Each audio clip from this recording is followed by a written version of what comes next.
Urea బస్తాలు లేక ఇబ్బంది అవుతున్నదని రైతులు ఆడాడ ధర్నాలు లొల్లులు చేస్తున్న ముచ్చట్లు మన వార్తలలో చూస్తూనే ఉన్నాం కదా. ఇక మైబాద్ జిల్లాలో నిన్నటి సంది యూరియా బస్తాల కోసానికి ఆందోళన చేస్తే ఇవాళ రైతులకు యూరియా బస్తాలను అధికారులు ఎట్లా వంచిరో చూడురు మీరు.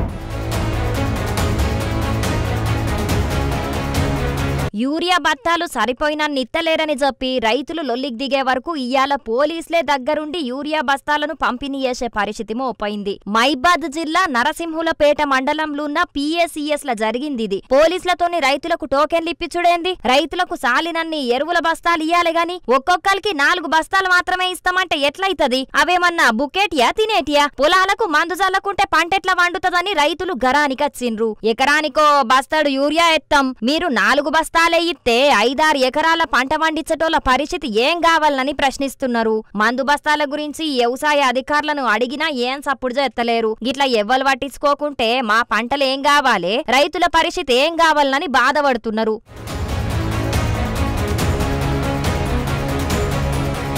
మరిగా వ్యవసాయ మంత్రి తుమ్మల సారు ఇప్పటికే కొన్ని జాగల్ల సాగునీళ్లు సాలక పంట పొలాలు ఎండిపోతున్నాయన్న వార్తలు అత్తనే ఉన్నాయి. ఇంకొన్ని రోజుల దాకా నీళ్ల గురించి పట్టించుకోకుంటే చాలా పొలాలు ఎండిపోతాయి. ఇప్పుడు రైతులకు సరిపోయినన్ని ఎరువులు కూడా పంపిణీ చెయ్యకుంటే పంటలెట్లా వండుతాయి? కాబట్టి జర ఇప్పటికైనా ఆలోచన చేసి రైతులకు ఎరువుల కరువు లేకుండా చెయ్యుండ్రి. రైతులు విత్తనపు గింజల కాడ్ నుంచి ఎరువుల దాకా అన్నింటి కోసం కొట్లాడుడే అవుతున్నది. జర ఇప్పటికైనా ఆ పరిస్థితి మారువుండ్రి సారు, మీకు పుణ్యం ఉంటది గాని.